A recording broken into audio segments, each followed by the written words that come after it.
রাতারাতি সব এরকম সতীর ছেলে হয়ে গেল কি করে? মরার ভয়ে? ঘুষ নিয়ে ফাইলে সই করা মানেই তো রাস্তায় লাশ পড়ে থাকবে। ঘুষ না নিলেও সেটাই হবে। ওই লোকটা যে ফর্মুলায় কাজ করছে, আমাদেরও সেই একই ফর্মুলায় কাজ করতে হবে। যারা ঘুষ নিতে চাইছে না তাদের দু চারটাকে নামিয়ে দাও, বাকিরা আপনা আপনি আগের সিস্টেমে চলে আসবে।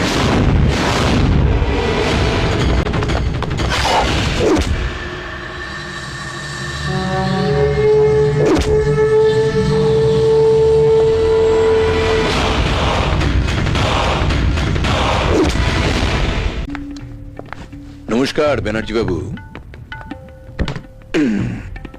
কি ব্যাপার? এতদিন মাঠের বাইরে ছিলাম, তাই যে যার মতো খেলে গেছে। তাই এবার ধরাছুড়া পড়ে মাঠে নেমে পড়লাম চৌকা ছক্কা মারার জন্য। দেখুন তো কিছু ফালতু গন্ডগোলে হাসপাতালটা বন্ধ হয়ে পড়ে আছে।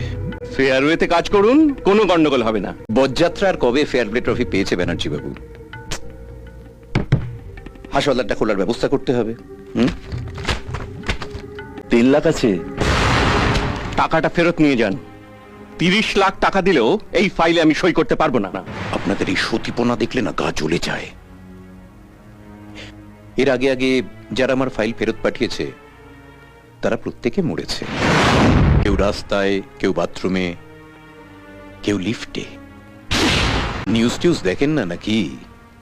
ঘরে টিভি নেই? একটা প্লাজমা পাঠিয়ে দেবো? দেখুন, আমার যা বলার তা আমি আপনাকে বলে দিয়েছি। আপনি তো আজকে ক্যালকাটা ক্লাবে ডিনার করতে যাবেন, ওখানে অনেক জায়গা আছে আপনাকে মারার। ইরে, পারবি না একটা ভালো জায়গা খুঁজে বার করতে? সই করুন, সই করুন। কেন অল্প বয়সে বউটাকে বিধবা করার রিস্ক নেবেন? পরে কে হাত ধরে টানাটানি করবে?